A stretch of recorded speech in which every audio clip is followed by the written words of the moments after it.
السلام علیکم ناظرین، میں محمد مزمل ہوں اور آپ دیکھ رہے ہیں میرا digital plate form the nation point. ناظرین، کل اعلان ہوا پاکستان تحریک انصاف کی جانب سے ایک اور سیاسی ریلی کی۔ گزشتہ روز بھی کچھ چند دن پہلے ایک ریلی نکالی گئی جس میں ایک کارکن ذل شاہ کی شہادت ہو گئی۔ اس کے بعد پھر کچھ دن بیانات کا سلسلہ چلتا رہا۔ آج پھر ایک ریلی نکلنی تھی صبح تقریباً 10 سے 11 بجے، تمام ذمہ داران کو بلا لیا گیا تھا زمان پارک میں، اور یہ ریلی 2 بجے کے قریب نکلنی تھی زمان پارک سے داتا دربار کا، مگر اس بار اس کا جو روٹ تھا وہ پچھلے روٹ سے مختلف کر دیا گیا تھا تاکہ جو یعنی کہ جو پنجاب کی حکومت ہے وہ کہہ رہی تھی کہ جی اس راستے پہ جو پی ایس ایل کے میچز ہو رہے ہیں اور کچھ ٹیلی تھون کے بھی جو ہے وہ بھی ہو رہے ہیں، تو اس وجہ سے پاکستان تحریک انصاف نے روٹ چینج کر دیا۔ اس کے بعد بھی پھر دفعہ 144 لگا دیا گیا پنجاب میں۔ اصل میں ایک ہو کیا رہا ہے، کیوں یہ جتنا بھی اس پہ میری بات کرنے کا مقصد یہ ہے کہ جتنا بھی عملہ ہے ان کا، جو پی ڈی ایم کا جتنے بھی اتحادی ہیں، حکومت میں اتحادی ہوں یا پی ڈی ایم میں اتحادی ہوں، یہ ہر حال میں عوامی کوئی جلسہ کسی کو کرنے نہیں دے رہے، خود کر نہیں رہے، عوام سے خود چھپتے پھر رہے ہیں، الیکشن کی طرف یہ جا نہیں رہے۔ اس کا مقصد کیا ہے؟ کیونکہ اس تمام گروہ نے جو اس ٹائم پہ حکومت میں موجود تمام پارٹیوں کی میں بات کروں، انہوں نے عوامی ساکھ کھو دی ہے۔ اس سے اگر سب سے میں کہوں کہ بڑا نقصان جو ہوا ہے وہ کس جماعت کا ہوا ہے، کس سیاسی جماعت نے اپنا وجود ہی ختم کر دیا، تو اس میں جو سر فہرست جماعت ہوگی وہ جماعت ہے ایم کیو ایم پاکستان، جسے میں قبضہ گروپ کہتا ہوں اکثر، آپ جانتے ہیں۔ اس نے عوامی ساکھ بالکل کھو کے رکھ دی ہے۔ جو عوام میں ایم کیو ایم کے مقبولیت تھی، جو پرانی ایم کیو ایم کی بانی M Q M Altaf Hussain کی وجہ سے ایک عوام میں مقبولیت تھی، ایک عوام میں چاہ تھی، لوگ پسند کرتے تھے شہری سندھ کے لوگ کہ یار ہاں، اور بہت سی پارٹیوں میں، بہت سی سیاسی تنظیموں میں ایم کیو ایم کی مثال دی جاتی تھی کہ جو باشعور لوگ، پڑھے لکھے لوگ ایم کیو ایم میں موجود ہیں۔ ان باشعور لوگوں نے کیسے کلٹی ماری ہم نے بھی دیکھا، آپ نے بھی دیکھا۔ ان باشعور لوگوں نے اپنے بانی، اپنے قائد کے پیٹ میں چھرا گھونپا۔ اچھا، اب تھمبنیل پہ جو ہم نے پراپرٹی کیس کے حوالے سے بہت سارا جو یوٹیوب پہ مواد موجود ہے، جو صحافی اکثر خبر نہ آنے کی وجہ سے کچھ اپنی طرح سے خبر بنا دیتے ہیں یا کچھ اپنے پاس سے ہی کچھ گڑھ دیتے ہیں، تو اس کی جب مجھے اس پہ بہت سارے لوگوں نے میسیجز وغیرہ کیے تو میں نے سوچا کہ میں بھی اس پہ کچھ بات کر دوں۔ کیا یہ پراپرٹی کیس الطاف حسین کے حق میں آیا ہے؟ کیا اس پراپرٹی کیس میں الطاف حسین کی جیت ہوئی ہے یا نہیں ہوئی؟ اس پہ بات کرتے ہیں، مگر اس سے پہلے کل فاروق ستار نے ایک جی ٹی وی کو انٹرویو میں کچھ بہت سارے چیزوں سے پردہ اٹھایا ہے، جس میں فاروق ستار صاحب سے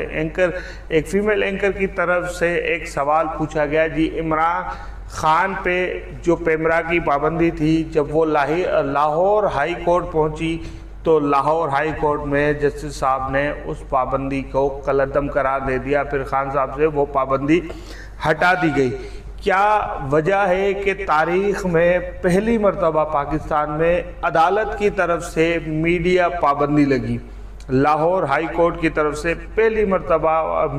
کسی سیاسی لیڈر پہ میڈیا پابندی لگی، وہ سیاسی لیڈر جناب الطاف حسین ہے۔ ایون کہ عدالت کا کام نہیں ہے کسی کی زبان بندی کرنا، عدالت کا تو یہ کام ہے کہ لوگوں کی اظہار رائے کا تحفظ کرے، لوگوں کی اپنی ذاتی رائے کا تحفظ کرے۔ ایسی کیا وجوہات آئی جو بانی ایم کیو ایم جناب الطاف حسین کی زبان بندی کی گئی؟ اگر میں اس میں 2 الفاظ ایڈ کروں گا، اس پہ مزید بات نہیں کریں گے، سمجھنے والے سمجھ جائیں گے۔ دیکھیں، بلوچستان کے لوگوں کی زبان بندی کی جاتی ہے، اس کی ایک ہی وجہ ہے کہ وہ بلوچی بولتے ہیں، اور یہاں کراچی میں شہری سندھ کے سیاستدانوں کی جو عوام کی بات کرتے ہیں، رول آف لاء کی بات کرتے ہیں، ان کی زبان بندی کیوں کی جاتی ہے؟ اس کی وجہ ہے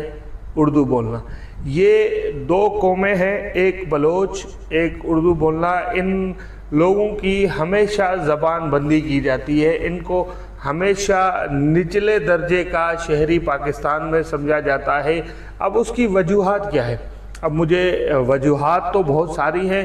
اور اس پہ وقت آ کے ایک تفصیلی ڈیبیٹ کریں گے اور ایک کوشش کریں گے کہ ہم اس ڈیبیٹ میں ہمارے ساتھ کوئی اردو بولنے والا موجود ہو جو اس نظام کو سمجھتا ہو، جو اردو بولنے والوں کے واقعی حقیقی نمائندہ ہو، اور ایک ہم اس ڈیبیٹ میں کوشش کریں گے کہ ایک بلوچی زبان بولنے والا ایسا جو سوشل ورکر ہو جو بلوچستان میں کام کرتا ہے، جن پہ ہمیشہ اسی طرح پابندیاں لگتی رہی ہیں، زبان بندی ہوتی رہی ہے۔ اچھا، پراپرٹی کیس کی بات کرتے ہیں۔ پراپرٹی کیس میں جو ڈیولپمنٹس ہوئی ہے وہ یہ ہے کہ بہت سے ذرائع، بہت سے قریب تر ذرائع جو بانیہ ایم کیو ایم کے قریب تر ذرائع ہیں، ان سے ہمیں اب بات یہ سننے کو اکثر آتی ہے کہ جی پراپرٹی کیس الطاف حسین جیت چکے ہیں۔ اچھا، اگر جیت چکے ہیں، یہ آ چکا ہے اور یہ فیصلہ آ چکا ہے، تو کسی میڈیا چینل پہ اس فیصلے کو کیوں نہیں دکھایا گیا؟ اور چلے میڈیا چینل پہ نہیں دکھایا گیا، کیا الطاف حسین کے جو اپنے سوشل میڈیا اکاؤنٹس ہیں اس پہ کیوں نہیں دکھایا گیا؟ اور ایک دم اس ایشو پہ بات ہونا کیوں بند ہو گئی؟ اگر کیس جیتے ہیں تو اس ظاہری بات ہے وہ آ کے بات کرتے۔ کہیں جو ہم نے آپ کو بتایا کہ پچھلے ولاگ میں کہ کہیں ہمیں برف پگھلتی ہوئی نظر آ رہی ہے۔ اچھا، یہ میرا ذاتی تبصرہ ہے، اس کی کوئی اس سے مخالفت کر سکتا ہے، جس کا اگر جس کو سمجھ آ جائے، جو مجھے سمجھ آ رہا ہے میں اپنی سمجھ کی بات کر رہا ہوں۔ اچھا، مجھے جو لگتا ہے اگر یہ کیس کا فیصلہ آ چکا ہے بانی ایم کیو ایم جناب الطاف حسین کے حق میں، تو یہ میڈیا پہ کیوں نہیں آیا، یہ اس کی اناؤنسمنٹ کیوں نہیں کی گئی؟ اس کی وجہ یہ بھی ہو سکتی ہے کچھ اداروں سے یا جو گٹھ جوڑ بنایا گیا ہے اس سے الطاف حسین کو روک دیا ہو کہ جی اب آپ اس فیصلے کو یعنی کہ پبلک نہ کریں، اور اس کے بدلے کچھ یہ بینیفٹ جو مل رہے ہیں ابھی الطاف حسین کو، یہ شاید اس کے نعم البدل ہو کہ آپ اس فیصلے کو فی الحال کچھ دن رکھیں، کیونکہ پاکستان میں ویسے ہی ایک جو سیاسی عدم استحکام موجود ہے۔ اگر آپ اس فیصلے کو اناؤنس کرتے ہیں تو پھر پنجاب پہلے ہی بہت بگڑا ہوا ہے، لاہور کے حالات پہلے ہی سنگین چل رہے ہیں۔ اگر یہ فیصلہ کراچی میں خبر آ جاتی ہے شہری سندھ کے لوگوں میں، تو ایک سیاسی بحران کراچی میں پیدا ہو جائے گا، کیونکہ جو الطاف حسین کے چاہنے والے ہیں، جو الطاف حسین کے ماننے والے ہیں، وہ ایک دم نکل کے روڈوں پہ آنے لگ جائیں گے، یا کیونکہ وہ فیصلہ صرف پراپرٹی کا نہیں ہے، وہ پراپرٹی سے نکل کے پارٹی کی قیادت تک پہنچ گیا تھا کہ یہ پارٹی اصل کس کی ہے۔ جب یہ فیصلہ سنایا جائے گا، نہ صرف پراپرٹی کا سنایا جائے گا، یہ سنایا جائے گا کہ یہ پارٹی اصل ہے کس کی، جو اوریجنل ایم کیو ایم ہے وہ کس کی ہے، یا ایم کیو ایم پاکستان جو قبضہ گیر کر کے بیٹھے ہیں یہ واقعی قبضہ گیر ہے، یا انہی کی جو ایم کیو ایم پاکستان ہے انہی کی ہے، یا بانی ایم کیو ایم جناب الطاف حسین کی۔ یہ فیصلہ کیونکہ پراپرٹی اس کی ہوگی جس کا پارٹی ہوگی، پراپرٹی اسی کی ہوگی، کیونکہ پارٹی سے ہی یہ پراپرٹی ہے، کیونکہ کے کے ایف کی پراپرٹی ہے۔ تو اب یہ جب فیصلہ آ گیا ہے تو یقیناً پارٹی کا بھی فیصلہ آ گیا ہوگا کہ یہ پارٹی کس کی ہے۔ تو اب اس فیصلے کو مجھے جو لگتا ہے، میری جو ذاتی رائے ہے، وہ اس وجہ سے اگر آ گیا ہے تو پبلک نہیں کیا جا رہا۔ جس طرح سے اس فیصلے پہ جو اس کیس پہ جس طرح M Q M original M Q M نے اور قبضہ مافیا نے دونوں نے خاموشی اختیار کر رکھی ہے، تو اس سے یہ تھوڑا بہت ہم سوچ سکتے ہیں اس طرف۔ اور جس طرح اوریجنل ایم کیو ایم کو اب کچھ سیاسی سرگرمیاں کرنے کی اجازت ملی ہوئی ہے، یا اعلانیہ اجازت کہہ لیں یا اخلاقی اجازت کہہ لیں، مگر اب کچھ سیاسی سرگرمیاں اوریجنل ایم کیو ایم کے نمائندگان کر رہے ہیں، جس میں سرِ فہرست ہے